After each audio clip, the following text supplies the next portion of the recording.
말씀은 고린도후서 1장 5절부터 14절까지 말씀입니다. 고린도후서 1장 5절부터 14절까지 말씀입니다.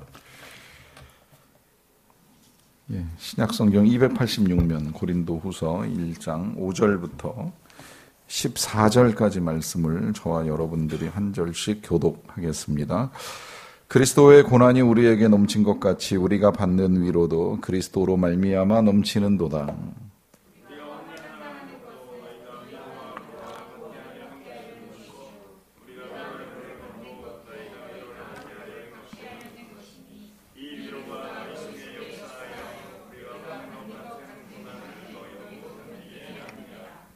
너희를 위한 우리의 소망이 견고함은 너희가 고난에 참여하는 자가 된 것 같이 위로에도 그러할 줄을 알미라.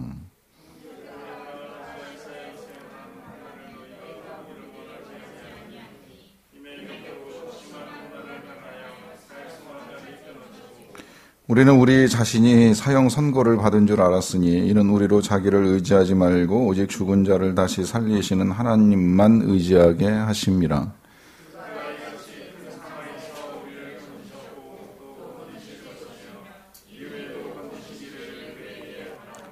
너희도 우리를 위하여 간구함으로 도우라. 이는 우리가 많은 사람의 기도로 얻은 은사로 말미암아 많은 사람이 우리를 위하여 감사하게 하려 함이라.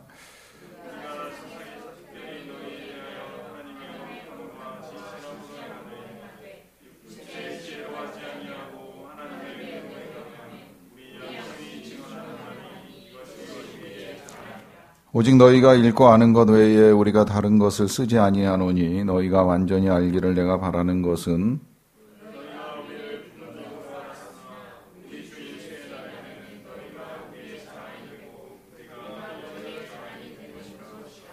아멘.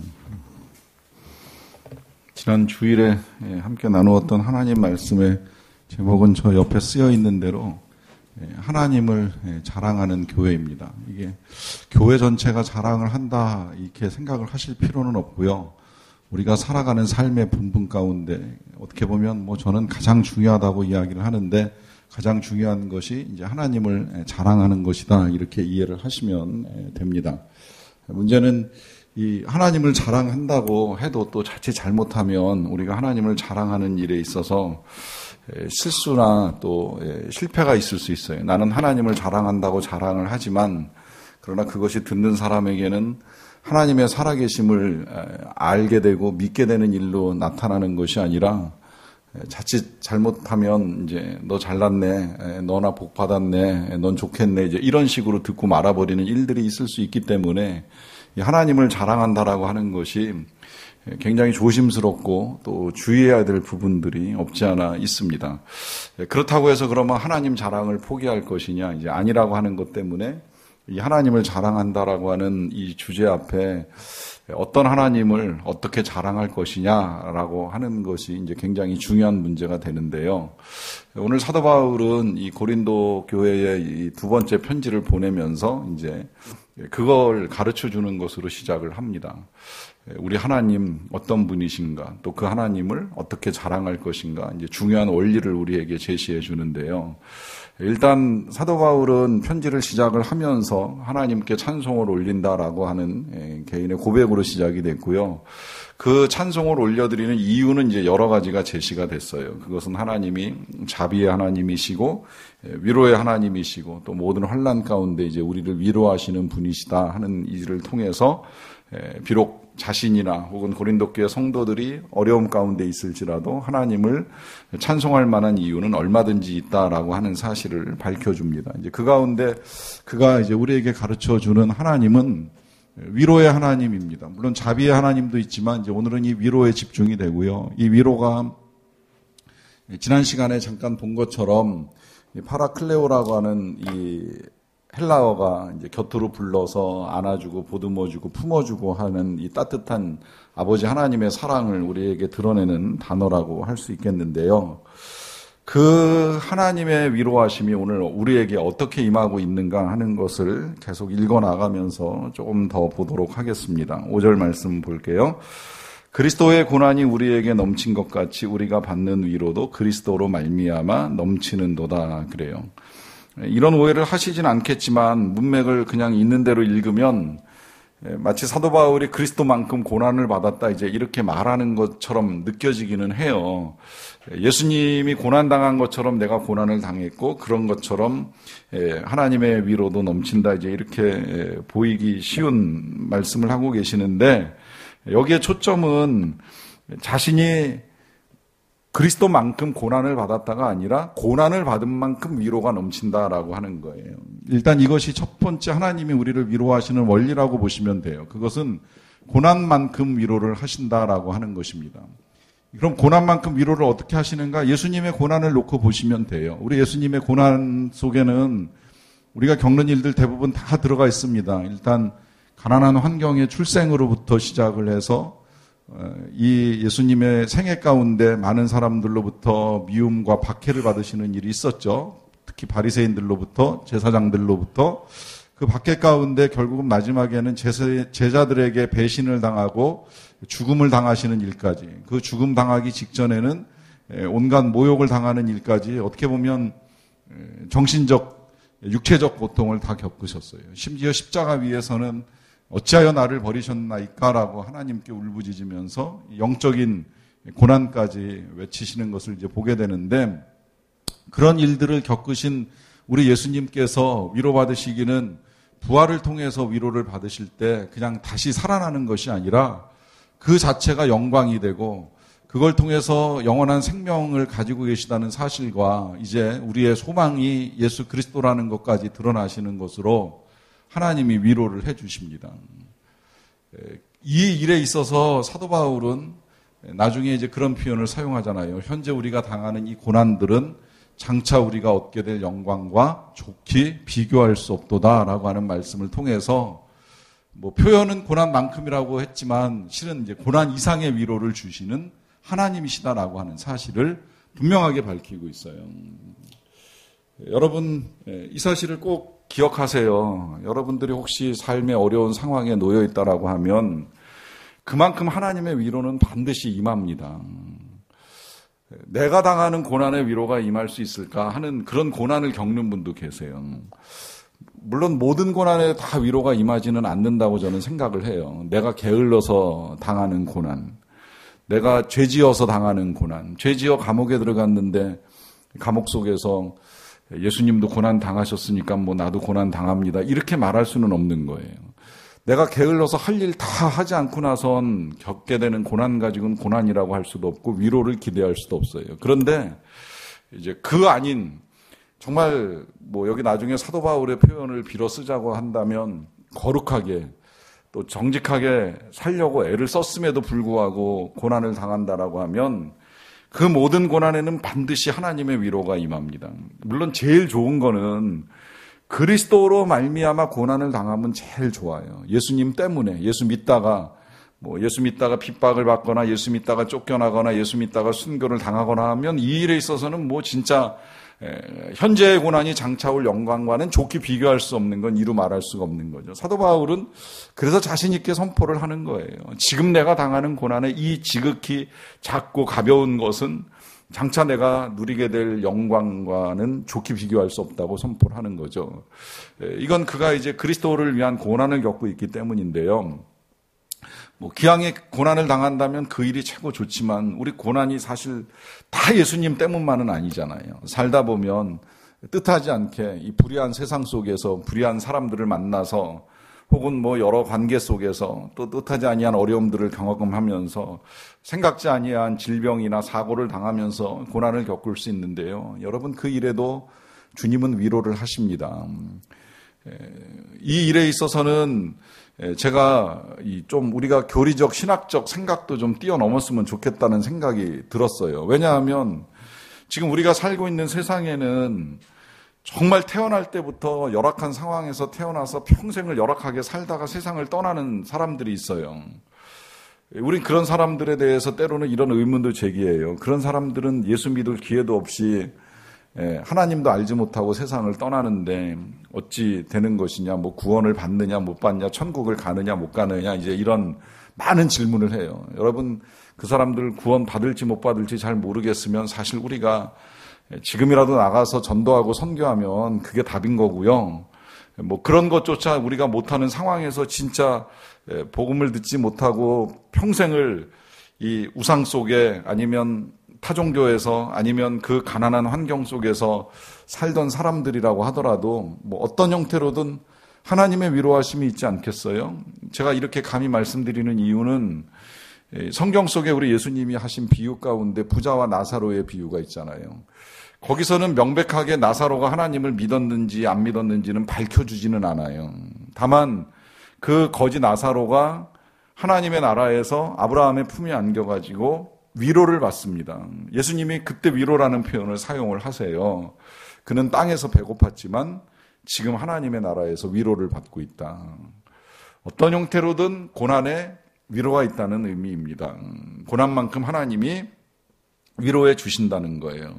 그런 면에서 보면 이렇게도 하나 더 정리를 하고 싶은 마음도 있어요. 반드시 우리의 삶 가운데는 고난만 있지는 않다라고 하는 겁니다. 하나님의 위로도 있다라고 하는 겁니다. 그 위로는 다양한 형태로 나타나요. 세상에서 핍박을 받으면 교회 공동체가 위로를 하는 일도 있고요. 뭐 직장에서 상사로부터 고통을 겪으면 동료의 위로가 있을 수도 있는 거고요. 부모 입장에서는 뭐 자녀들 가운데 고통을 주는 자녀가 있으면 또 위로가 되는 자녀를 만나게 되는 일들도 있을 것이고요. 어떤 형태로든 고난만 있는 인생은 없다라고 하는 것이 이제 분명합니다. 그래서 사도 바울이 이 5절 말씀에서 이제 그 일을 우리에게 가르쳐 주는 거예요. 그리스도의 고난이 우리에게 넘친 것 같이, 뭐 자기가 이 사도 바울이 예수님만큼 고난을 당했다는 의미가 아니라 고난이 넘친 만큼 위로도 그리스도로 말미암아 넘치게 될 것이다. 이제 이렇게 말씀을 하시는 겁니다. 그러나 고난의 의미는 여기서 멈추지 않아요. 6절에 가면 이제 또 이제 나오는데요. 우리가 환난 당하는 것도 너희가 위로와 구원을 받게 하려는 것이요. 우리가 위로를 받는 것도 너희가 위로를 받게 하려는 것이니 이 위로가 너희 속에 역사하여 우리가 받는 것 같은 고난을 너희도 견디게 하느니라. 그래요. 자, 여기서 보시면 사도 바울이 환난을 당했다고 이야기를 하면서 그 환난의 이유를 이야기합니다. 그럼 뭐예요? 너희의 위로와 구원 때문이라고 하는 거죠. 또 환난뿐만이 아니라 위로를 받는다 그래요. 이 위로를 받는 것도 또한 누구 때문이에요? 너희들 고린도 교회 성도들의 위로 때문이라고 하는 겁니다. 결국은 하나님이 위로하시는 이유는 누군가의 위로와 구원 때문이라고 하는 거죠. 여러분, 이 일에도 여러분들이 소망을 가지시기를 바랍니다. 여러분들이 지금은 고난을 겪고 계실지 모르겠어요. 혹은 그 고난 가운데 하나님의 위로를 경험하시는지 모르겠어요. 그러나 거기까지만 하나님이 나에게 은혜를 베푸셨다고 생각하시면 안 됩니다. 그 일들을 행하시는 하나님의 뜻 가운데는 그런 고난을 겪은 우리가 또 다른 누군가의 위로가 되어야 한다는 거예요. 그리고 또 다른 누군가를 위해서 누군가의 구원을 위해서 쓰임을 받아야 된다라고 하는 거예요. 저도 이 자랑이 조심스럽기 때문에 제가 겪은 고난과 위로를 뭐 일일이 여러분들에게 다 말씀을 드릴 수는 없습니다만은 저도 한순간 큰 고난을 겪었던 일들이 있고요. 그 고난 가운데 이제 하나님이 많은 위로를 해주셨어요. 그 위로함 가운데 이제 제가 뭐 공부도 하고 안수도 받고 이제 이렇게 목회를 하게 됐는데 지금 생각해 보면 그야말로 제가 겪은 환난이나 제가 이제 받은 위로도 역시 누군가의 구원과 누군가의 위로를 위해서 하나님이 사용하고 계신다라고 하는 것이 틀림이 없습니다. 뭐 어떤 형태로 위로를 드리고 어떤 형태로 구원의 역사가 나타날지는 다 헤아릴 수는 없지만 그거 하나는 이제 분명하게 제가 믿고 나아가는 거예요. 나도 누군가를 위해서 쓰임 받고 있다. 내가 겪었던 많은 일들을 통해서 하나님이 또 다른 누군가를 위로하시고 구원하는 일들을 이루어가고 계실 것이다라고 믿습니다. 여러분들도 이 일의 소망을 가지시라고 말씀을 드리는 거예요. 현재는 고난이고 또 어렴풋한 위로가 느껴지지만 후일에 나도 누군가의 위로로 누군가의 구원으로 쓰임을 받을 것이다. 이것이 하나님이 우리를 위로하시는 목적이라고 하는 것입니다. 왜 주일에 그 서서평 영화 보신 분들은 그 속에서도 봤잖아요. 그가 성장 과정 중에 얼마나 많은 고난을 겪습니까? 특히 이 3번의 버림받음의 그 아픈 경험을 통해서 이제 결국 그는 버림받은 자의 위로와 버림받은 자의 구원을 위해서 쓰임을 받잖아요. 그야말로 그가 겪은 이 환난과 위로가 누군가의 위로와 구원을 이루어가는 일들이 된다라고 하는 것이죠. 그 다음에 이제 또 하나 이 6절 말씀 끝부분에 보시면 이러한 위로가 있기 때문에 어떤 일이 일어나느냐 하면 고난을 견디게 한다라고 하는 거예요. 고난을 견디게 한다. 여러분, 하나님은 제가 말씀드렸어요. 분명하게 위로하시는 하나님이시다. 그러니까 그거 믿고 고난을 견디셔야 된다는 의미로 받아들이셔도 틀리지는 않아요. 이 위로는 사람에 따라 다르게 나타나요. 어떤 사람은 자신의 생애 가운데 고난과 위로를 함께 경험할 수 있어요. 어떤 사람은 땅에서 고난을 당하지만 하늘에서 위로를 받는 사람이 있어요. 어떤 사람은 내가 고난을 당하지만 다음 세대를 통해서 위로하시는 하나님의 은혜를 경험할 수 있어요. 특히 그 순교자이셨던 주기철 목사님의 그 고난은 뭐 이루 말할 수 없는 고난인데 그 고난에 대한 위로는 사실 그 다음 세대, 손자 세대에서 참 많이 받았어요. 그 중에 이제 한 분이 주승종 목사님이신데 우리 교회 오셔서 2012년에 부흥회도 하시고 그 부흥회 끝나면서 주한 장로교회 이제 담임 목사로 부임하셔서 목회를 하고 계시는데 원로 목사님 모시고 목회하면서 지금 한 8년 동안 그래도 그 어려운 교회를 잘 목회해가고 계시는 걸 이렇게 보게 되면 고난은 할아버지가 받으셨는데 그 위로가 이제 이 아들 거쳐서 손자대에서 이렇게 확실하게 나타나는 걸 보면서 하나님의 위로가 반드시 있다는 걸 우리가 다시 한번 확인할 수 있고 그러하기 때문에 그 일을 통해서 우리는 고난을 견딜 수 있다는 거예요. 왜? 우리에겐 하나님이 계시니까. 여러분, 우리의 인생은 7, 80년 짧게 지나가는데요. 하나님은 영원하시잖아요. 그러니까 그 영원하신 하나님이 영원한 하나님의 나라에서 위로를 주시던 아니면 세대를 이어나가는 가운데에 위로를 주시던 반드시 그 위로함이 우리에게 임한다라고 하는 것입니다. 7절로 넘어갈게요. 너희를 위한 우리의 소망이 견고함은 너희가 고난에 참여하는 자가 된 것 같이 위로에도 그러할 줄을 아노라 그래요. 자, 여기서 사도 바울은 소망이 견고하다라고 합니다. 소망이 견고하다.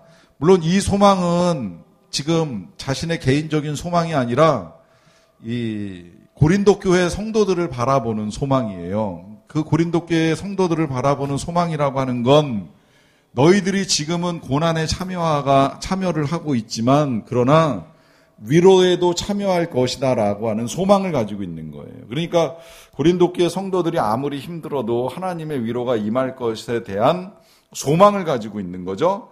그 소망을 어떻게 말하냐면 견고하다라고 말합니다. 견고함의 의미를 아시죠? 이 견고한 건 그야말로 단단하고 딱딱한 거예요. 굳은 거예요. 흔들림이 없는 거예요. 마치 바위돌 같은 것이라고 생각을 하시면 돼요. 이 사도 바울의 소망이 그렇게 바위돌같이 견고한 이유가 무엇이냐? 자신이 하나님의 위로를 경험했기 때문이라는 거예요. 그러하기 때문에 고린도 교회의 성도들도 그와 같이 하나님의 위로를 경험할 것에 대해서는 확실하다는 거죠. 흔들리지 아니하는 소망을 가지고 선포해 줄 수 있다는 거예요. 이것이 위로의 능력입니다.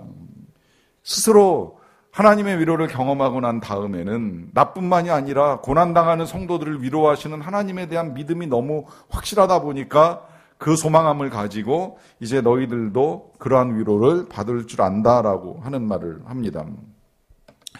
근데요, 이 위로를 우리가 다룸에 있어서 이제 주의할 건 뭐냐면 위로를 하는 것도 조심스럽지만 위로를 받는 것도 또한 조심스럽습니다. 위로를 하는 거는 이제 섣불리 위로했다가 자칫 잘못하면 위로가 안 될 수 있다라고 하는 말씀 전에 잠깐 드렸잖아요. 근데 받는 입장에서도요, 위로를 위로로 받아들이시는 훈련도 좀 필요할 것 같아요. 어떤 목사님이 이제 그런 말씀 하시는 걸 책으로 보는 일이 있었는데, 아이가 입시에 실패했어요. 재수를 했는지는 모르겠는데 또 실패가 된 거예요.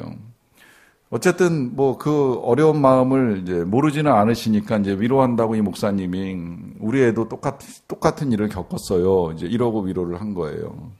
근데 받아들이는 쪽에서 이제 그렇게 이제 말씀을 하시더라는 겁니다. 그래도 목사님 자녀는 나중에 대학은 갔잖아요. 여러분 이 말의 뉘앙스가 뭔지 아세요? 우리 아이는 못 갈 것 같다고 생각을 하는 거예요. 그러니까 더 이상 이제 목사님이 하실 말씀이 없어진 거죠. 목사님이 그렇게 말씀하시는 건 다른 뜻이 있는 것이 아니잖아요. 지금은 실패했지만 그러나 길이 열릴 것입니다. 이제 이렇게 말씀을 드리는 게 이게 받는 쪽에서 많이 화가 나고 속이 상해서 그랬는지는 모르겠지만 목사님은 자녀가 나중엔 대학 갔잖아요. 이 말은 우리 애는 갈 줄을 모른다고 지금 받아들이는 거잖아요. 위로를 받을 준비를 안 하고 있는 거예요. 받을 생각을 안 하고 있는 거예요. 참 그러면 괴롭습니다. 이런 일 겪어보신 분들 계실 거예요. 좋은 뜻에서 이야기를 해줬는데 받아들이는 쪽에서 열린 마음으로 이걸 받지 못하다 보니까 때로는 거기서 또 이제 상처를 주고 받게 되는 일들이 일어날 수도 있다라고 하는 겁니다. 여러분, 하나님의 위로가 지난 시간에 사람의 위로하고 이제 다르기 때문에 사람들로부터 위로가 어려울 때에 하나님의 위로를 구하라고 말씀을 드리기는 했습니다만은 많은 경우에 하나님의 위로는 사람을 통해서 옵니다. 우리가 직접 하나님의 음성을 듣지 않는 한 그 훈련이 되어 있고 그게 익숙하지 아니한 사람들에게 어찌 하나님께서 직접 그 위로를 전달할 수 있겠습니까? 그게 안 되니까 하나님이 목회자를 통하든 교우를 통하든 사람을 통해서 하나님의 위로를 전할 수 있는데 이걸 받을 마음 없이 닫아놓고 있으면 어떤 문제가 생기느냐면 그냥 혼자 좌절하고 낭망해버리고 계속 우울함 가운데 빠지는 거예요. 그러면 헤어나올 길이 없다는 거죠. 그러니까 위로도 잘 해야 되지만 위로도 잘 받아야 돼요. 그냥 남이 내 지금 상황에서 위로할 만한 말을 해주었다라고 한다면 감사함으로 그냥 받으시면 되는 거예요. 감사함으로 들으시면 되는 거예요. 거기서부터 다시 시작하시면 되는 거예요. 이것이 우리가 주고받는 이제 위로의 내용이라고 할 수 있겠는데요. 사도 바울도 어쩌면 이제 그게 고민이 되셨던 것 같아요.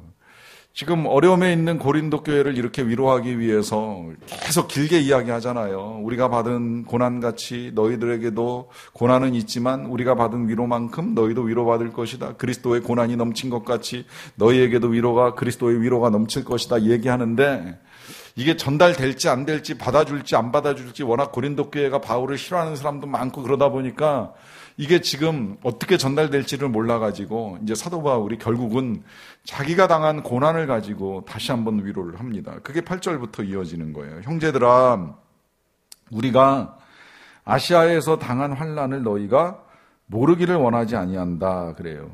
자, 여기서 지금 사도 바울이 이 고린도 교회 성도들에게 너희가 좀 알았으면 좋겠다라고 하는 거, 이 내용은 내가 얼마나 죽을 고생했는지 알아? 이렇게 말하는 거 아니에요.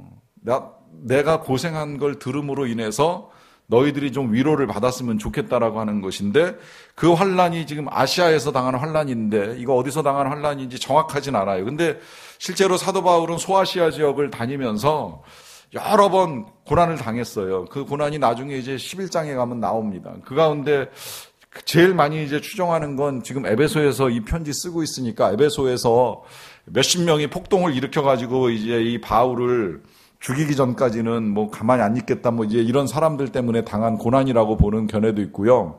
이 에베소에 들어가기 전에 1차 전도 여행을 할 때는 어느 지역에 가서는요 정말 죽을 만큼 두드려 맞고 죽은 줄 알고 성 밖에 버려진 적도 있어요. 시체가 되었기 때문에 사람들이 내다 버렸어요. 그런데 목숨이 안 끊어져가지고 그 성 밖에서 깨어나가지고 주섬주섬 다시 몸을 추스려가지고 그 성에 와서 한 번 더 복음을 전하고 다른 지역, 아마 그게 이고니온 같은데 이제 다른 지역으로 이렇게 이동하는 그런 상황도 나와요. 그러니까 그런 환난들을 너희가 좀 알았으면 좋겠다. 나를 알아달라는 게 아니에요. 뭐라고 이야기하냐면 그 뒤에 그러잖아요. 힘에 겹도록 심한 고난을 당하여서 살 소망까지 끊어졌다 그래요. 살 소망까지 끊어졌다. 어떤 상황인지는 대충 아시겠지만 여러분, 사람이요, 고난이 극에 달할 때에 이 생각이 바뀔 때가 있습니다. 어떤 고난은 겪다 보면 에이, 언젠간 끝나겠지, 뭐 이게 계속 되겠어, 곧 달라지겠지, 이런 생각을 할 수 있어요. 사도 바울은 그런 생각을 할 만한 일들이 몇 차례 있었어요. 앞서 말씀드린 대로 두들겨 맞고 시체처럼 버려진 적이 있잖아요. 그 다음에 빌립보 지역에 들어갔을 때는 거기서도 똑같이 두들겨 맞고 감옥에 던져지는 일이 있었어요. 근데 이 감옥에서 사도 바울이 노래를 부릅니다. 하나님을 찬양합니다. 그러다가 성문이 열리고 이제 그 빌립보 감옥의 간수가 예수를 믿으면서 감옥 밖으로 다시 나오게 되는 일이 있는데, 이런 일 경험하면 그 다음에 똑같은 환난이나 고난을 당하면 그런 생각을 하게 되잖아요. 여기서도 나가겠지, 여기서도 풀리겠지, 여기서도 살아나겠지. 그런데 어느 한순간은 너무 힘든 거예요. 그야말로 궁지에 몰려버린 거예요. 그러다 보니까 이제 이렇게 끝나는구나, 여기가 내 인생의 끝이구나, 이제 하나님이 부르시는구나, 이렇게 생각하는 시점이 온다는 겁니다. 성경 읽어나가다 보면 가끔 그 시점에 직면한 이 선지자들이나 이제 이 기독교 리더들이 있는 것을 보게 되는데, 모세도 그럴 때가 한 번 있었어요. 하나님, 제 생명을 거두시고 이스라엘 백성들을 살려주세요. 또 엘리야가 그랬잖아요. 갈멜산에서 왜 바알신 선지자들하고 대결 끝내고 나서 너무 힘들어가지고 이 호렙산으로 도망가가지고 이제 내게 죽는 것이 사는 것보다 나으니 내 생명을 거두소서, 이제 이러면서 죽여달라고 하나님께 말씀을 드리죠. 예레미야도 똑같은 일을 겪었었어요. 어느 한순간에 이제 끝이구나, 하나님이 나를 데려가시는구나 할 때가 있다는 거예요. 사도 바울도 그런 고난까지 겪었다는 이야기예요. 살 소망이 끊어졌다. 그리고 우리는 9절에 우리 자신이 사형 선고를 받은 줄을 알았다. 그런데 아니더라는 거예요. 다시 살아나게 되더라는 거예요. 어찌 살았는가? 왜 살아났는가? 거기에 이유가 있다는 겁니다. 무슨 이유냐? 그것은 우리로 자기를 의지하지 말고 오직 죽은 자를 다시 살리시는 하나님만 의지하게 하심이라 라고 합니다. 여기에 이제 하나님이 위로하시는 또 하나의 이유가 있어요. 그것은 하나님만 의지하도록 위로하신다는 거죠. 이 하나님만 의지하도록 하기 위해서 하나님이 위로를 하십니다. 그야말로 모든 위로가 끊어졌을 때, 모든 소망이 끊어졌을 때, 심지어 살 소망마저 사라져 버렸을 때, 그때 하나님께서 우리를 살리시는 이유 가운데 한 가지는 이제 하나님만 의지하며 나아가게 하시는 거예요. 그런 면에서 사실 이런 위로를 경험하는 건 여러분들이 믿음 생활하는데 굉장히 유익이 될 수 있어요. 저는 감사하게도 이제 하나님이 그런 경험을 하게 해주셨어요. 그야말로 이렇게 저렇게 관계가 끊어져 본 경험도 있고요. 또 재정이 바닥이 나가지고 이거 정말 살 수 있을까 없을까 하는 극도의 불안감에 놓였었던 적도 있어요. 그 두 가지 경험 가운데 이제 하나님의 위로를 받고 나서는 분명해졌어요. 하나님만 의지하면 되는구나. 또 하나님만 의지해야 되는구나. 지금도 가끔 한 번씩은 목회를 하다가 사람을 붙들고 싶고 사람을 의지하고 싶을 때가 없지 않아 있어요. 그럴 때 기도하면 하나님이 저한테는 분명하게 다시 말씀하시는 걸 들어요. 사람하고 할래, 나하고 할래? 돈 갖고 할래, 나하고 할래? 답이 분명해지죠. 이게 제가 겪은 고난과 위로 가운데 확실해진 제 믿음입니다. 오직 하나님만 의지하게 해주십니다. 10절입니다. 그가 이같이 큰 사망에서 우리를 건지셨고 또 건지실 것이며 이후에도 건지시기를 그에게 바라노라 그래요. 자, 하나님께서 위로하시는 마지막 이유 한 가지가 또 있습니다. 그건 뭐냐면 하나님께서 건지신다라고 하는 거죠. 하나님께서 건지신다라고 하는 사실을 믿도록. 이 세상에서 우리가 경험하는 수많은 위로의 이유는 딱 한 가지예요. 결국은 끝내 하나님이 우리를 건지신다는 걸 믿고 나아가는 거예요. 이 땅에서도 그랬었잖아요. 여러분 이렇게도 한번 생각을 해보셔도 좋아요. 어려운 일이 지금만 있었습니까? 한 번만 있었습니까? 지금까지 사시는 동안에 단 한 번 힘들었습니까? 수없이 많았잖아요. 어떻게 지나오셨습니까? 잘 기억은 안 나지만 다 지나왔잖아요. 건짐 받았잖아요. 그러니 이후에도 건지실 것이라 믿는 겁니다. 이게 사도 바울의 고백인 거예요. 큰 사망에서 건지셨고 지금도 건지실 것이며 이후에도 건지실 줄로 믿습니다. 결국 우리의 구원은 하나님께 있습니다. 믿고 나아가는 것이 하나님께서 우리를 위로하시는 이유입니다. 자, 이와 같은 하나님을 경험하면 이제 그 하나님을 자랑을 해야 되는데요. 자랑하는 원리 몇 가지 보겠습니다. 11절로 넘어갈게요. 너희도 우리를 위하여 간구함으로 도우라. 이는 우리가 많은 사람의 기도로 얻은 은사로 말미암아 많은 사람이 우리를 위하여 감사하게 하려 함이라. 그래요. 자, 제일 먼저 부탁을 하는 건 뭐예요? 여기서 간구함으로 도우라 그래요. 간구함으로 도우라. 자, 그 간구함으로 도우라고 말씀하시면서 뭐라고 이야기하냐면 이는 우리가 많은 사람의 기도로 얻은 은사로 말미암아 많은 사람이 우리를 위하여 감사하게 하려는 것이라 그래요. 자, 이게 무슨 말이에요? 이게 쉽게 이야기하면 이런 말입니다. 기도를 부탁을 하고 난 다음에 그 기도 가운데 나타나는 하나님의 응답, 그 응답을 여기서 이제 은사라고 표현을 했는데요. 그 하나님의 은혜로 말미암아 많은 사람이 우리를 위하여 감사하게 되는 일이 있게 된다라고 하는 겁니다. 설명이 어려워서 그냥 이것도 개인적인 이야기를 가지고 말씀을 드릴게요.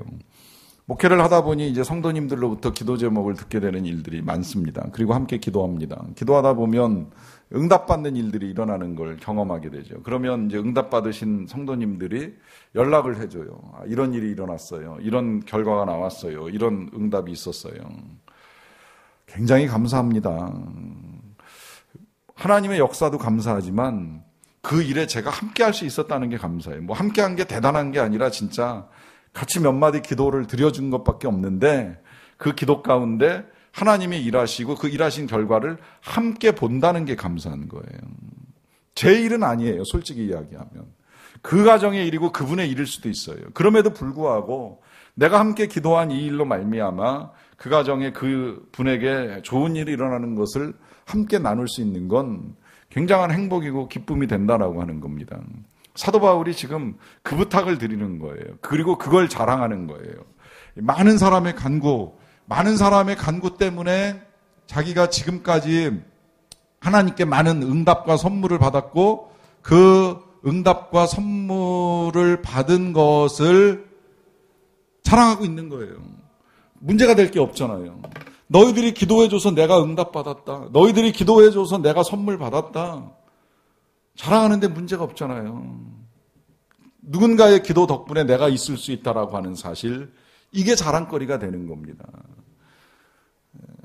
그러니까 지금 사도 바울은 어떻게 보면 자신이 응답받은 내용을 자랑하는 것이 아니라 이 고린도 교회가 행한 일을 자랑하는 거예요. 상대방을 높여주고 있는 거예요. 자랑은 이렇게 시작이 되는 거예요.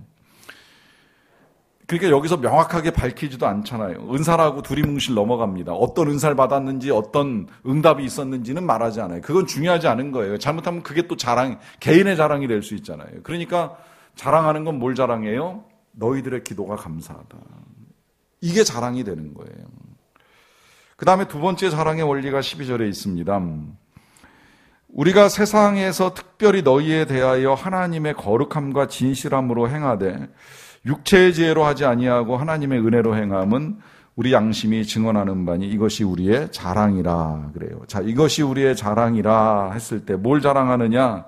여기 보면 실은 사도 바울이 여러 가지 많은 걸 자랑하는 것 같은데 지금 사도 바울이 드러내고 싶어하는 건 한 가지입니다. 그건 뭐냐면 하나님의 은혜라고 하는 거예요. 하나님의 은혜.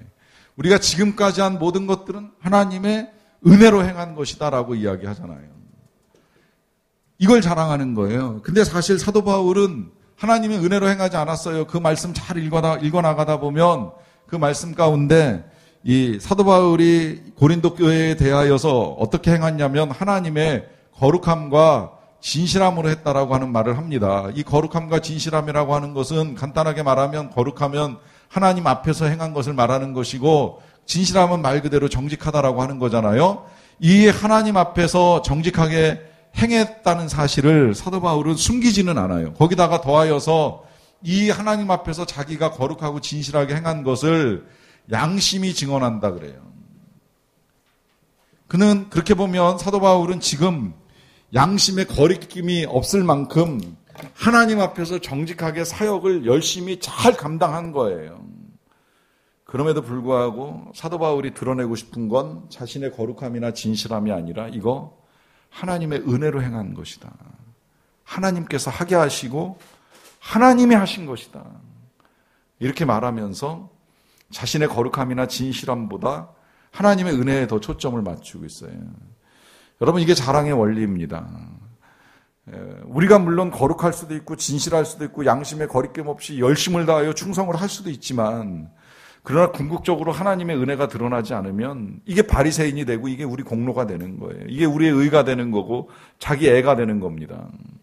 오직 하나님의 은혜만 드러나야 된다라고 하는 것이죠. 그러면서 그 하나님의 은혜로 행한 일, 이것이 우리의 자랑이라 이렇게 말을 하는 겁니다.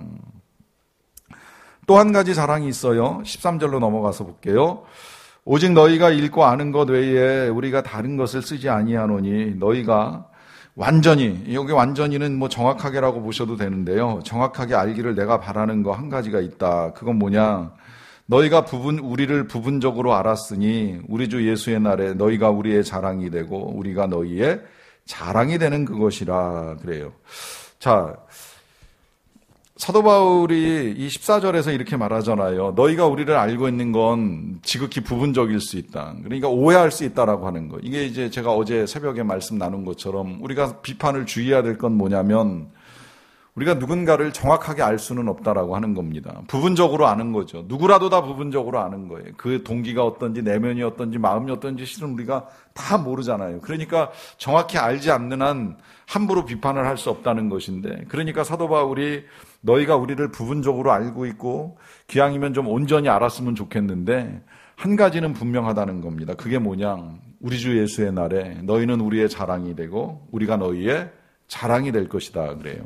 자, 여기서 중요한 두 가지 자랑의 원리가 나옵니다. 그건 뭐냐면, 첫째는, 그게 이제 3번이 되겠죠? 첫째는 뭐냐면, 주 예수의 날에 자랑이 되어야 된다는 거예요. 주 예수의 날. 여러분, 주 예수의 날이 뭐예요? 주 예수의 날은 재림의 날이고, 아니면 우리가 주님을 만나는 날이라고 볼 수 있겠는데요.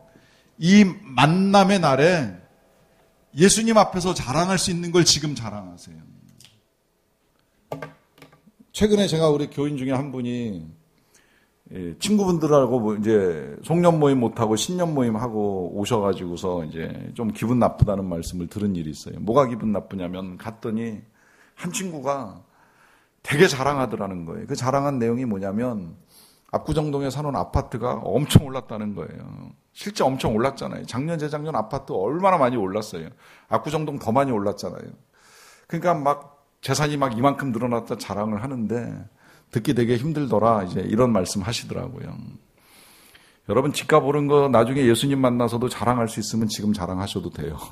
여긴 뭐 그럴 분 안 계신다고 생각을 합니다만은 지금 자랑하는 게 나중에 아무것도 아닌 게 될 수 있다는 말씀을 드리는 거예요. 예수님 앞에서 예수님 만났을 때 예수님 덕분에 내가 이렇게 했어요 말할 수 있는 거라면 지금 자랑해도 돼요. 그런데 그야말로 예수님 앞에서 예수님 덕분에 제가 투기했던 집이 이만큼 재산이 늘어났어요. 이게 자랑거리 될까요? 안 될까요? 물어보나 만한 질문을 제가 하고 있는 거죠. 주님 앞에서 자랑할 수 있는 거. 마지막 때에 예수님 만나서 자랑할 수 있는 그게 지금 자랑거리가 되는 겁니다. 그거 아니면 허세예요. 아니면 썩어질 것, 사라질 것을 가지고 우리가 붙들고 있는 거예요. 그런데 사도 바울은 뭐라고 이야기하느냐면 그날에 이건 자랑할 거라 그래요. 너희가 이걸 자랑하고 내가 이걸 자랑할 거라고 하는데 뭘 자랑한다 그래요? 나는 너희를 자랑하고 너희는 나를 자랑할 것이다 그래요. 서로를 자랑하게 될 것이다 라고 하는 말씀을 합니다.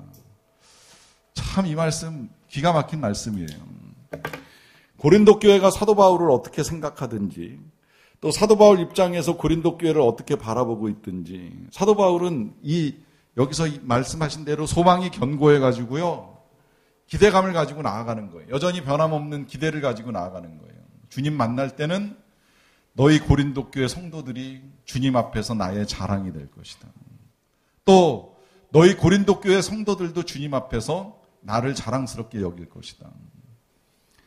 이 말씀을 이해하기 쉽게 그냥 제가 경험한 걸로 한 가지만 더 말씀을 드리자면, 저는 신대원을 막 졸업하고 이제 전임 전도사로 영락교에서 사역을 할 때 만 1년 3개월이 지났을 때 즈음에 고 한경직 원로 목사님 장례를 치르게 되는 일이 있었어요.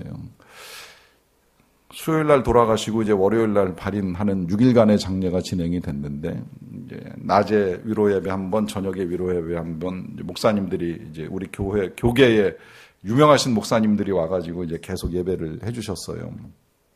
그 중에 한 분이 이 본문을 가지고 고린도전서 1장 14절을 가지고 고린도후서 1장 14절을 가지고 말씀을 전해주셨어요. 그날에 주 예수의 날에 한경직 목사님의 영락교회 자랑이 되고 영락교회가 한경직 목사님의 자랑이 되길 바랍니다. 무슨 의미인지 아시겠죠? 이게 우리의 자랑인 거예요. 그 말씀 들으면서 나도 그랬으면 좋겠다, 이제 이런 생각하면서 20년 달려왔는데, 그렇게 될지는 모르겠지만 한 가지 확실한 건 주님 앞에서 제가 여러분들을 자랑하겠습니다. 기도하겠습니다.